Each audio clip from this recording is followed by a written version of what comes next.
தொடர்ந்து தமிழ்நாட்டை நிதி பகிர்வுல வஞ்சிச்சும் பரப்புரைகள்ல தமிழர்கள் மேல அவதூறு பரப்பியும் வர ஒன்றிய பாஜக அரசு இப்போ கீழடி ஆய்வு விஷயத்துல தமிழர்களோட வரலாற்றையும் மொத்தமா மறைக்க பாக்குறாங்க. 5350 வருஷம் பழமையானவர்கள், தொழில்நுட்பம் கொண்டவர்கள், மூத்த நாகரிகம் படைத்த முதுமக்கள் அப்படின்னு உலக அறிவியல் ஆய்வுகளே ஒத்துக்கிட்டாலும் ஒரே நாட்டுல இருக்கிற ஒன்றிய பாஜக அரசு ஒத்துக்கிறதுல ஏன் இத்தனை தயக்கம் காட்டுறாங்க? தமிழர்களை எப்பவுமே இரண்டாம் தர குடிமக்களாவே பாஜக அரசு வச்சுக்கிட்டு இருக்க நினைக்கிறதுக்கு என்ன காரணம்? கீழடி அகழ்வாராய்ச்சியை பொறுத்த வரைக்கும் முதல்ல கீழடியில ஒண்ணுமே இல்லைன்னு சொன்னாங்க ஒன்றிய பாஜக அரசு.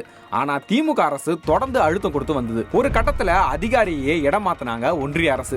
அப்புறம் இனி கீழடி ஆய்வுக்கு நிதியே ஒதுக்க மாட்டோம் அப்படின்னு சொன்னாங்க. அதுக்காக நம்ம தமிழ்நாடு அரசு நிதியை பகிர்ந்து கொடுக்க ஆரம்பிச்சாங்க. கடைசியா சமர்ப்பிச்ச அறிக்கையை கூட 2 வருஷம் கிடப்பில போட்டிருந்தாங்க ஒன்றிய அரசு. ஆனாலும் திமுக அரசு தொடர்ந்து அழுத்தம் கொடுத்ததால இப்போ அறிவியல் ரீதியிலான ஆதாரங்கள் போதவில்லைன்னு சொல்றாரு ஒன்றிய கலாச்சாரத்துறை அமைச்சர் கஜேந்திர சிங். ஆனா உலக புகழ்பெற்ற பீட்டா அனலிட்டிக்ஸ் நிறுவனமும் கீழடியோட தொன்மையை உலகத்துக்கு முன்னாடி நிரூபிச்சிருக்காங்க. கீழடியை பத்தி ஒவ்வொரு காலகட்டத்திலையும் ஒன்றிய பாஜக அரசு சொல்ற காரணங்கள் வேணும்னா வேற வேறையா இருக்கே தவிர தமிழர்களோட வரலாற்றை நிராகரிக்கிறத மட்டும் பொதுவான கருத்தா வச்சிருக்காங்க ஒன்றிய பாஜக அரசு. அந்த வன்மத்தோட கடைசி நிலையா இப்போ கீழடியை ஆய்வு பண்ண அமர்நாத் ராமகிருஷ்ணன் அவர்களை பணியிட மாற்றமும் செஞ்சிருக்காங்க.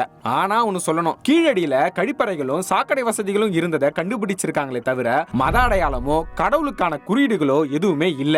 ஒருவேளை அதெல்லாம் இருந்திருந்தா மதவாத பாஜக அரசு கீழடியை அங்கீகரிச்சிருக்குமோ என்னமோ.